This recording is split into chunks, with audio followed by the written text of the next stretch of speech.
So, as you already know, we finally got Season 4. And as everyone expected, it's a Marvel-themed season. So dope. So many awesome changes to the weapon meta, a ton of new skins and challenges, and really not that many bad changes. Really, in all honesty, man, it's really dope. And today, we're going to be diving into all things meta for this season. We're going to be discussing all of the new strategies, all of the new tips that you should know in order to dominate everybody you run into in Season 4. Hope you guys are ready for this. What's going on, guys? I'm so pumped up. This is your motivation guy, your friend, the one and only Keith Allen. You need to be pumped up as well, man, because it's time for you to break through this year. It's time for you to do things that you've never done before playing Fortnite. Are you ready? Are you ready to be great? I believe in you guys. Come on, Bunch of Crunch Army.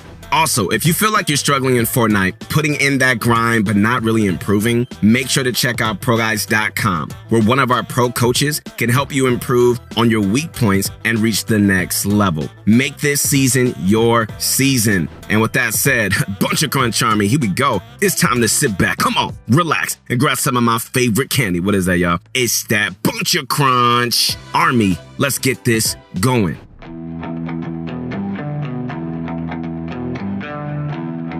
So, when it comes to early game, the changes that we've seen haven't really been too drastic. There are a few map changes, being the Sentinel Graveyard, Doom's Domain, and the Authority being cleaned up of everything except this one little henchman guy. Feels kind of bad, man. The biggest change to early game that's going to impact your gameplay is the adjustment of chest spawn rates. Epic decided to nerf the chest spawn rate in normal games. Now this change isn't too bad for casual mode, but I don't know about having this in competitive, man. It just adds an unnecessary RNG element to the early game, and that's really something we really don't need more of. Alright, whatever, it's here. And honestly, the meta this season is going to be landing at a more secluded spot to first loot up, then rotate into a POI or main location once you're comfortable with your loot. This will allow you to ensure your loot is good enough, and it's going to make your early game so much easier when the time comes to start fighting. Hopefully this change ends up getting a little reverted, but at the time of making this video, it seems like it's here to stay.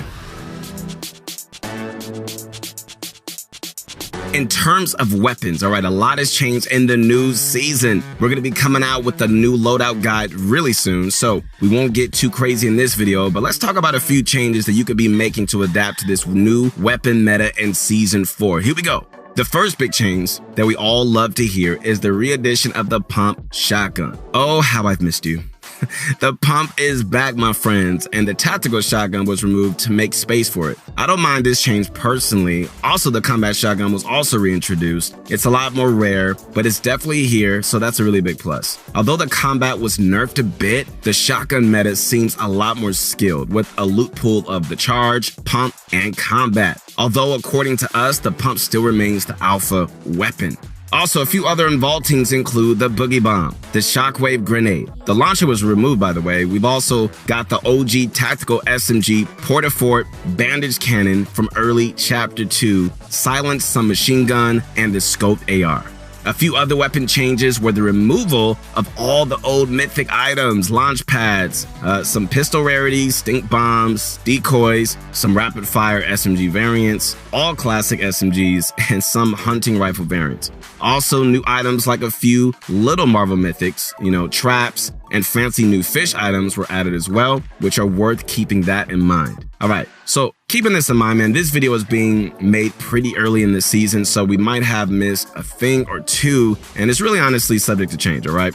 Overall, to dominate in this meta in terms of weapons, your best bet is to hop into some games or creative and just simply spend a few hours experimenting with what you like. Although, it does seem like the pump shotgun is still on top.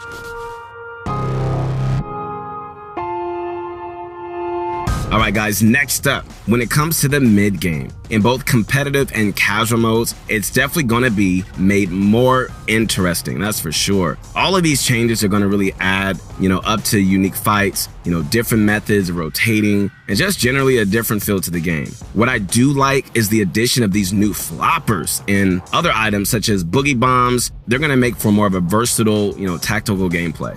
One big concern for a lot of players is the removal of the launch pad. However, this is somewhat covered by a few other mobility changes like drivable cars and competitive, bounce pads, and the OG shockwaves. Overall, it seems like in both mid and end game, it's going to take a bit more IQ to rotate. You won't be able just to W key for the caddy launcher or grappler. You're going to have to get good loot, use some different items to rotate, and I think this is a welcome change after what we went through last season.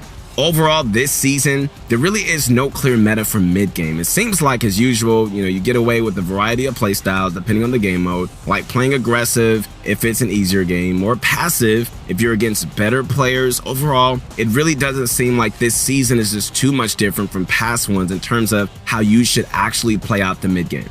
The general strategies and zone mechanics of past seasons are still around, guys, so your actual positioning really shouldn't be too heavily affected unless your strategy relies on launch pads or another vaulted item. Otherwise, most general rotation strategies from recent seasons should be really fine with some minor adjustments, okay?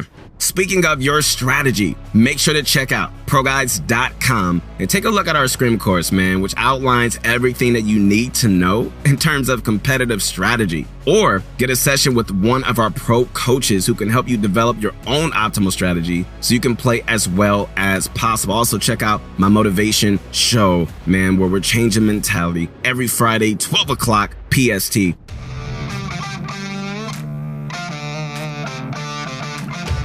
Alright, so when it comes to fighting, honestly, a lot of the meta this season definitely revolves around mobility items. In the new season, everyone has access to mobility, like shockwaves, crash pads, bouncers. With all three of these items at every player's fingertips now, it's no wonder that this season's fighting meta is going to be heavily based on who can utilize these the best. Obviously, we have the shockwave grenades, which you can use to hop into someone's box, grab height, or even shockwave them into zone if that's your thing. Then we have the bouncers, which really aren't the best for fighting, but I'm sure the community will find use very soon. And your motivation guy is here to hook you up once something is found. Then we have the crash pads, which we had last season, which are mainly used to hop into boxes or can be used to efficiently disengage from a fight. Whichever way you decide to use them in fights, getting good at utilizing mobility is going to pay dividends. Also, it is worth mentioning, my friends, that the new fish are going to end up being really helpful in fights to pop quickly and get an advantage over your opponent, which is dope. Gone are the days of floppers and slurpfish. Now we have an absolute ton of different fish, so get out there and explore and try to carry fish into fights so you can get that quick healing and the variety of other advantages fish can give.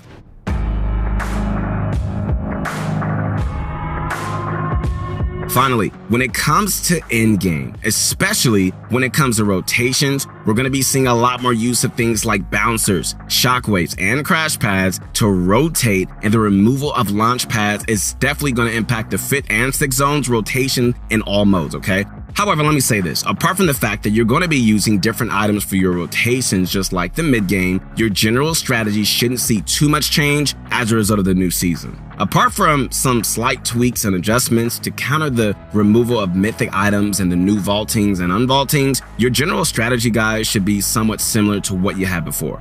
One big problem, though, for whoever plays high ground is that everyone has access to shockwaves now. So it might be more viable to actually play mid-ground throughout the game or take it later, like in the 8th and 9th zones. We'll see how this plays out in the competitive scene, and it's definitely worth keeping that in mind. However, in in-game, it does seem like aggression may be a bit lower with the huge amount of mobility items that are in the game now and that are accessible to everybody. So you may want to start looking for impact frags early and carry as much mobility as you can into the end game to save on materials. Otherwise, we're going to see how everything plays out going into the competitive part of the season. Overall, when it comes to endgame, just make sure to be more cautious of height, carry a lot of utility and healing, and consider making some adjustments to your strategy if you feel like endgame is becoming one of your weak points, okay? So in conclusion, my biggest advice is to get out there into the game and learn what you like and learn, what you dislike using, all right? Ultimately, this season is a season of preference, and there are a ton of things that you really can just improve on, through trial and error. All right, guys, once again, this is your motivation guy. I'm so pumped up for this season, man. Let's go get it. Come on, Bunch of Crunch Army. It's time to make a name for ourselves, man. It's time to make this world a better place, man, in this game and also in life. So let's keep going. Connect with me on my Insta at Your Motivation Guy. Once again, if you feel like you're struggling to adapt into this crazy new meta, make sure to ask one of our pro coaches on ProGuides.com, and be sure to subscribe to this channel to stay up to date on all the newest strategies. As you already know this, man, Your Motivation Guy has got you, man, with all the best tips and tricks and strategies in this new season, all right? As everything settles into place, we're going to have more and more info. So be sure to stick around, and I'll see you soon. Keep eating that bunch of crunch, and let's get this going.